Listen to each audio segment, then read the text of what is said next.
Hey everybody, welcome back to Homesteading Off the Grid and for another reading from October Nights, 31 Tales for the Halloween season. And an FYI, a lot of you folks have asked me to put together an audio book of this book. What I've done is today I created a playlist. So if you go to our About page or wherever it is on the channel here, look for our playlist. The list is titled October Nights, 31 Tales for the Halloween season. So if you've missed some of the stories and you want to hear them all, you can always go back through that list and listen to them, the ones you missed, or listen to them again if you like some of them.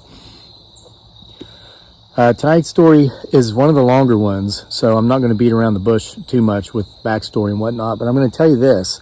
I'm in the woods again instead of up at the campground with the fire, which is right. I can see it. It's within sight of me here. Because I did something really nice this afternoon. I came up and took a nap for an hour and a half in our tent. We have an air mattress in there and pillows and blankets because we've been coming up to the campfire a lot in the evenings because it's just so I love October nights. It's my favorite time of year. And on 3 or 4 different occasions during that hour and a half, I was awakened by the sound of footsteps in the forest back here. I got out of the tent to look back here because it sounded like something or someone walking on 2 feet, two legs, not 4. But there was nothing here. So I want to make sure you can get my 6. We can watch the forest behind me as I read. Last night, just before dark, I came up to the campground to start a fire. And something large and dark was just within the wood lines, and it moved away. I went back to look to see what it was. I was thinking it was a bear. If it was a bear, that would have been the 5th time I've seen a bear up here on our property just since summer. And before this year, that's more than we've seen in the last 4 years before this year. So, pay attention, get my 6, watch, listen. Weird stuff going on as we get closer to Halloween. Things are probably going to get weirder. Now, here's a story, the backstory. It's called Killing the Competition. That's the title of tonight's story. The inspiration to this story is that every year at our son's school, he's in 4th grade now, but starting going all the way back to kindergarten, just before Halloween, they have like a pumpkin decorating contest. It's not really a jack-o'-lantern carving contest because they don't carve them. I guess they don't want the kids using knives and stuff. So you can paint them, use markers, stick stuff to them. And so our son Daniel wanted to do that, and so we got him a pumpkin, and he wanted to paint it. Well, once he started painting it, he just never stopped painting it. So, and not just on one side, but like all the way around it. So it looked like this rainbow assortment of just paint. It's like you rolled the pumpkin around in the paint. And we just thought it was adorable, and he loved it. And so, of course, we took that to the school, it was entered in the competition, and it didn't even place. And the night that, we could go to the school and everybody viewed the pumpkins, you could tell that some of these pumpkins had not been decorated by 5-year-old children. I mean, it was so obvious, mommy and daddy were jumping in there, big brother, big sister, somebody else was doing it. So I was worried that our son's feelings might be hurt because, he actually did his pumpkin. I felt bad for him, but he didn't care. He was going around looking at all the pumpkins. Some looked like Shrek. Some looked like Marvel Avengers characters, R2-D2. Some looked like buildings. It was really amazing how some of these pumpkins turned out. But we're walking on, going home, and I thought, gosh, I don't really want to tell him that, those other pumpkins were decorated by the kids' parents because that would kind of start training him at a young age to come up with excuses for not having succeeded. And that's a dangerous trap. Yeah, I know people, there are people who die of old age who spend their lives being caught up in that trap. So I don't want that for my son. So I'm thinking about it. And he says, you know what, Dad, from the back seat? And I said, what? And he says, I think those other kids' parents decorated their pumpkins. I said, you think? He said, yeah, it was pretty obvious. So anyway, he figured it out on his own, and his feelings weren't hurt. And he's done it every year, and not this year, of course, because there is no school because of COVID-19. And his pumpkin always just looks all painted up, and it's very unique is how I'll put it. He never wins, but he doesn't care. He enjoys doing it. So That's the inspiration behind this story. I better get into it.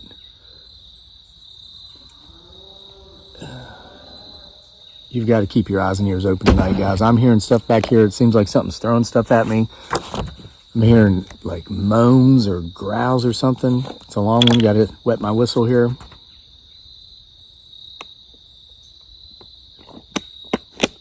And by the way, one of many things I did today before taking my nap, because I'm a very active guy, I wrote about 2,000 words of Bigfoot Sasquatch Files Volume 5, which is well under production. Sounds like they approve. All right. Killing the competition. Got to get in grandpa mode here. October 9. We're up to October 9. The month's going by fast. We'll eventually reach Halloween. Okay. Fall was usually as festive in the small town of Horton, Illinois, as Christmas was in most big cities' town squares.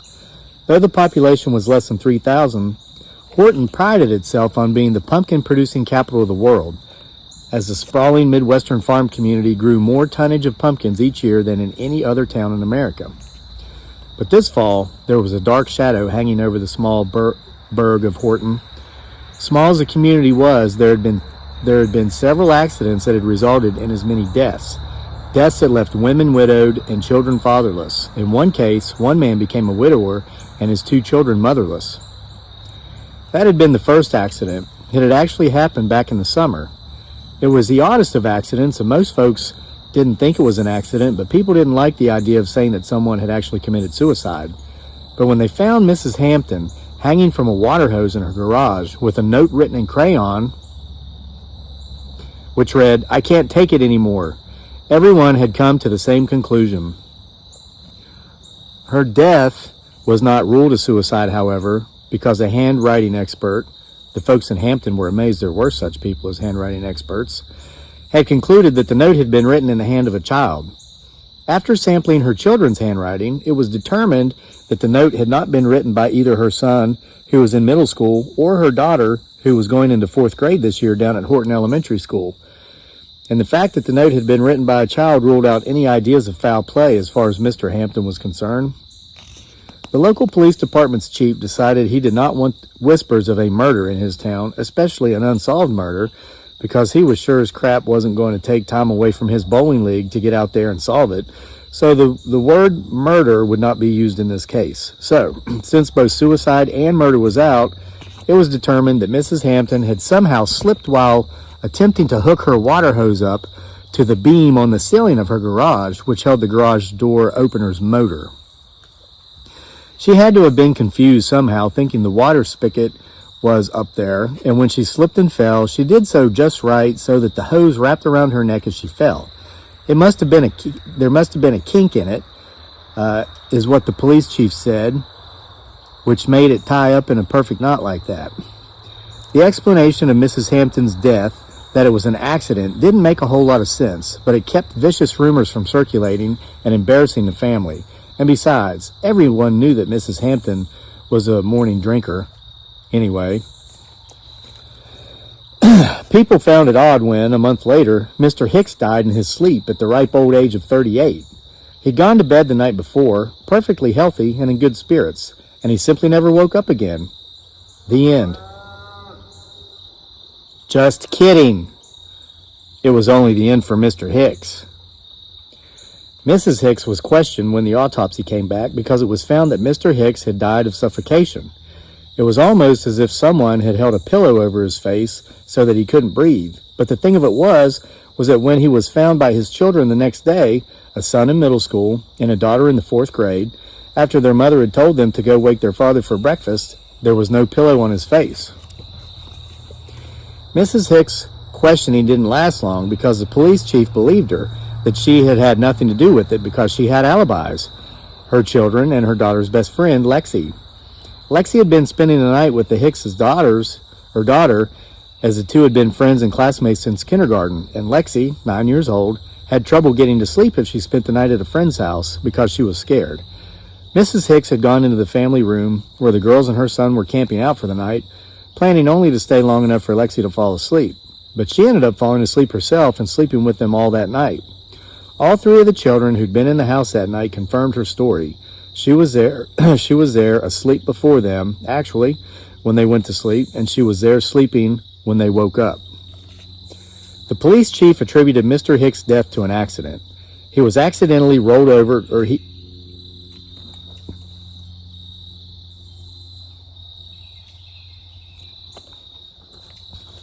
He accidentally rolled over on his face while sleeping, and he was in such a deep sleep that when he started suffocating, he simply couldn't wake up. And then the police chief went bowling.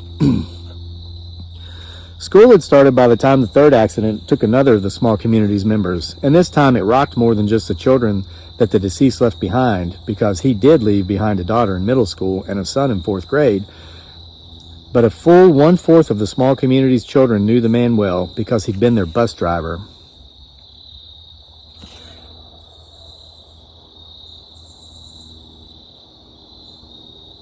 There were only 4 buses for the small elementary school in Horton because only 4 were needed.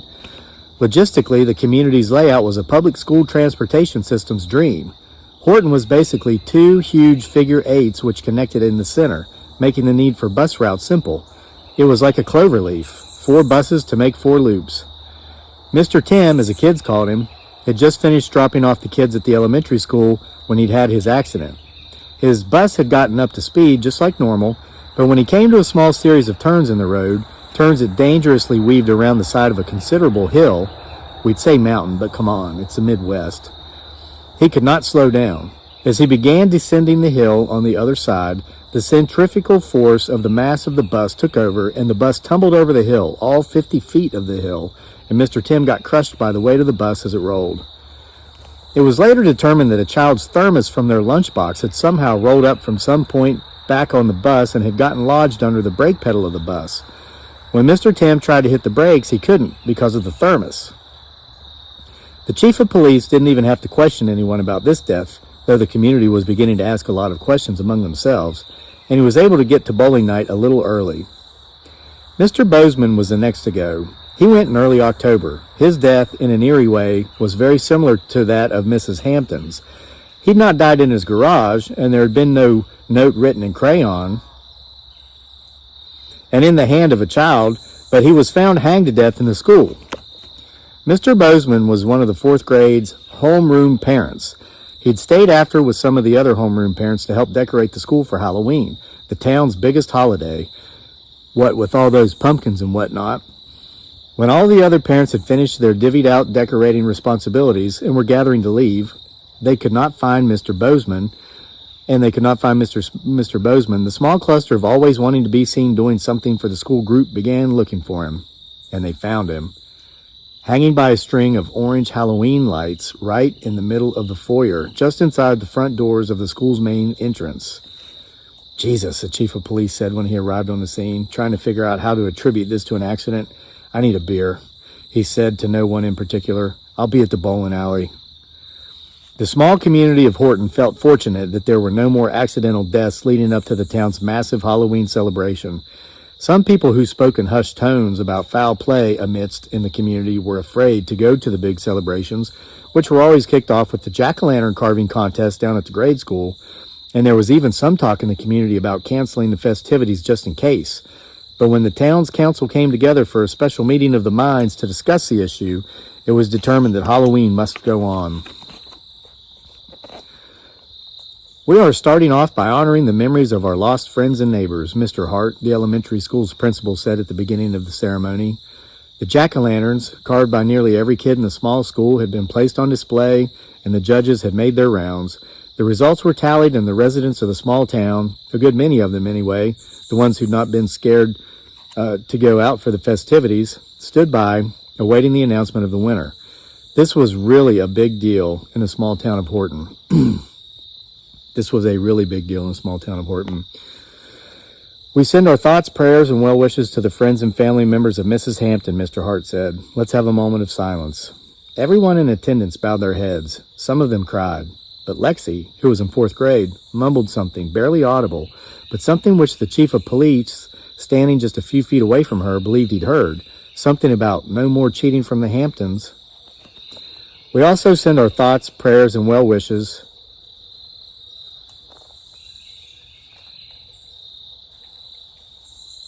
I hear the bird, but I also heard rustling as if something was walking. We also send our thoughts, prayers, and well wishes to the friends and family members of the Hicks family, Mr. Hart said, just before asking for another moment of silence. As he was speaking, the chief of police silently and unnoticed made his way closer to Lexi, who he clearly heard say, "No more carving your kids' pumpkins, you cheater." Thinking quickly, the chief made his way over to Mrs. Hannah, the head judge of the jack-o'-lantern carving contest. She'd held that honorable position for the entire 20 years she'd taught at the school. "Who won this contest last year?" he asked her when he eased up beside her. "Why, Sally Bozeman," Mrs. Hannah said.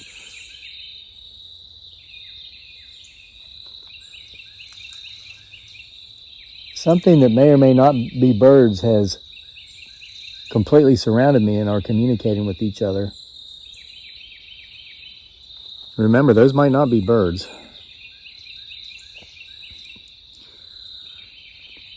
Why Sally Bozeman, Miss Hannah said. "Such a shame about what happened to her father." Sally's father was the recently deceased Mr. Bozeman, who'd gone peacefully in his sleep. "Who won the year before that?" the police chief asked Mrs. Hannah. "Why, that would have been Misty Eddens," Mrs. Hannah said. "What a shame about..." Tree knock. And then she trailed off, suddenly realizing that Misty Eddens' father had been the recently deceased Mr. Tim, the children's favorite bus driver. The chief of police looked over and saw little Lexi mumbling something else as Mr. Hart was asking for another moment of silence, remembering that it had been her thermos, Lexi's thermos, that had gotten stuck under Mr. Tim's brake pedal. Little Lexi had been spending the night with the Bozemans on the night of Mr. Bozeman's mysterious death. "Who's winning this year?" the chief of police asked Mrs. Hannah, quickly turning to face her again as he spoke. "You don't think..." she trailed off.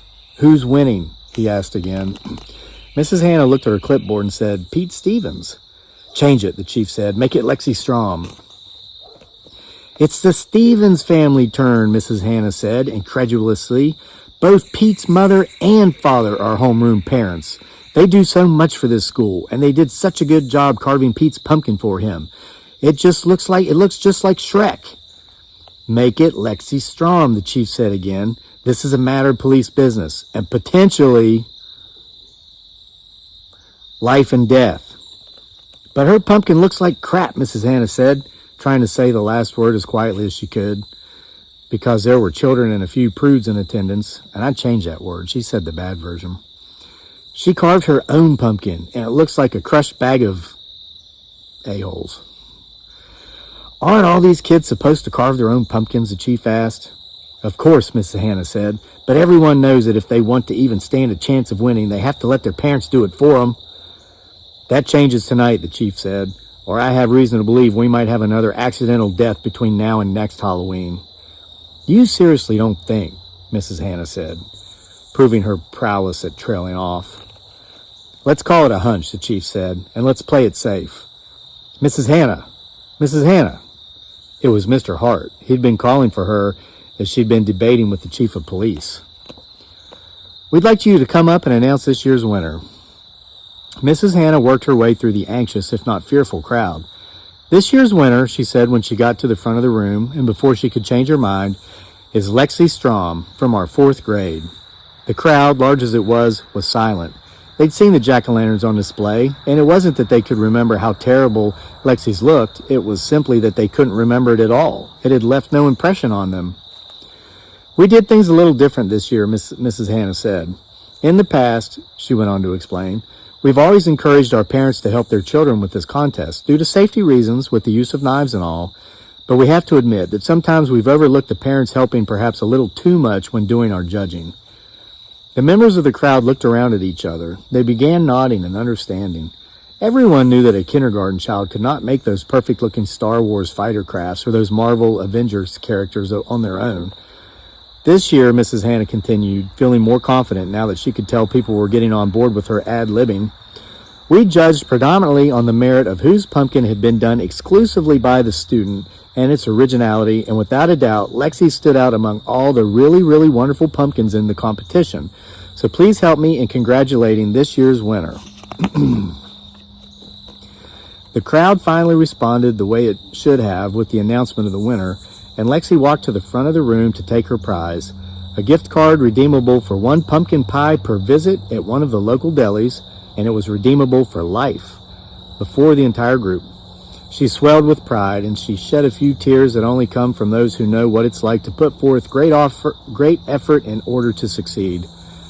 And there were no more accidental deaths in the town of Horton after that, and the chief of police was never late for bowling again. The end.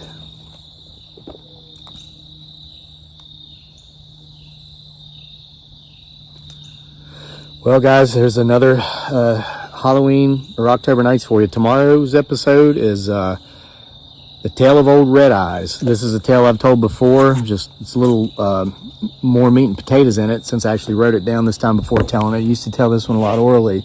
So you're going to want to come back for that. And you, after hearing it, you might agree that Old Red Eyes, I believe, is sneaking up on us in here to hear these stories. Look right there at the tip of my... Has that thing moved during this reading? If so, timestamp it. Let everybody know if you saw or heard anything. Make sure to be getting outside this October if the weather's appealing in your area, as you can tell it is here, and enjoy some October nights outside for yourselves. Thanks for being here for another reading. See you again tomorrow night.